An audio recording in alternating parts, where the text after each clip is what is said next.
Now, the fifth and final chapter of my book is, in fact, the one that I think, if the others haven't already caused difficulties for you, will cause you difficulties, not because it's necessarily hard to understand, but because of the kind of points that it's making.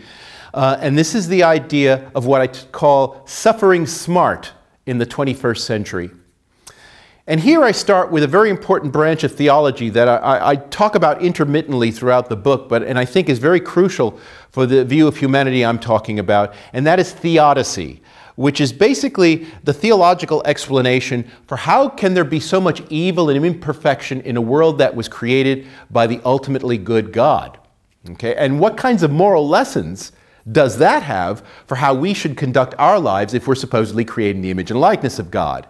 And it seems to me humanity 2.0, whenever we raise that sort of possibility, anything that has to do with the transhuman, immediately pushes into this terrain. Because in a sense, how do we conduct our lives exactly? Now, the reason why I talk about this in terms of suffering smart is that there's a certain kind of way of talking about moral relevance that's become very popular among naturalists. And Peter Singer, the great animal liberation theorist, is to a large extent responsible for popularizing this view in our time. And that is the idea that you can determine whether an act is moral or immoral by the amount of suffering it causes, which is to say, the feeling of pain. And that in a sense, a moral threshold should always be, you should do actions that avoid as much pain as possible. Now, in contrast, the view that we actually get from the Judeo-Christian tradition that is in fact responsible for this kind of enhanced humanity 2.0 view that I'm promoting is, to put it a little bit glibly, no pain, no gain. And that is to say, there has been, within that theological tradition, there has been an enormous amount of tolerance and justification of large-scale imperfection, pain, and so forth, because it is all seen as means towards some sort of larger end, that it'll in fact be better and so forth. And this has a lot to do with the inherently evil nature of matter, and there's a whole theological line that I don't need to go into here, and I only touch on a little bit in the book.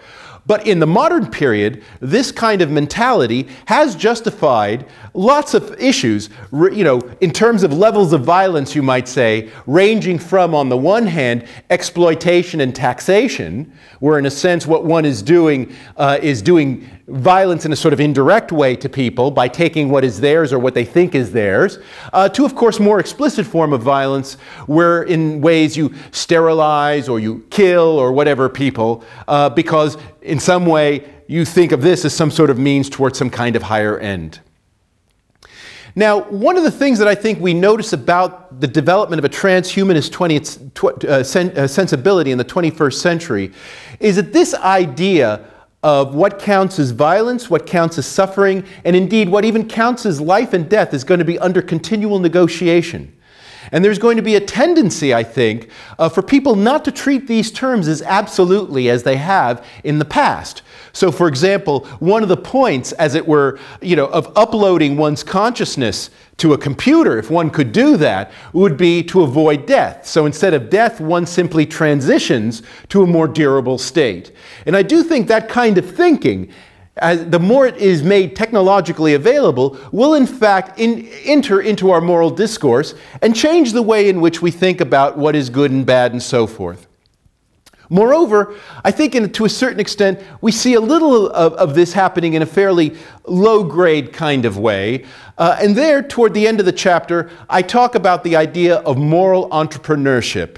And that is the idea that that there are certain kinds of skills that, in a sense, that are required for, let's say, global governance or being able to master large, complex things that really cannot be proven unless you exercise it experimentally, which may mean, in fact, causing a lot of damage initially. And I think, in fact, that there's been a whole kind of one often talks about the history of capitalism in these terms. That there's a sense in which, if you look 2 or 3 or 4 generations after some kind of innovation or after some kind of massive transformation of the land, some massive reorganization of political economy, you can often see the benefits, you can often see them as having been better and that the world is in fact a better place. But in the interim, enormous amount of violence and damage and suffering takes place. There is no denying that. But what you have to do, supposedly, is take a long-term perspective. This kind of argument, of course, is not unique to capitalism. Socialism classically has had this argument as well.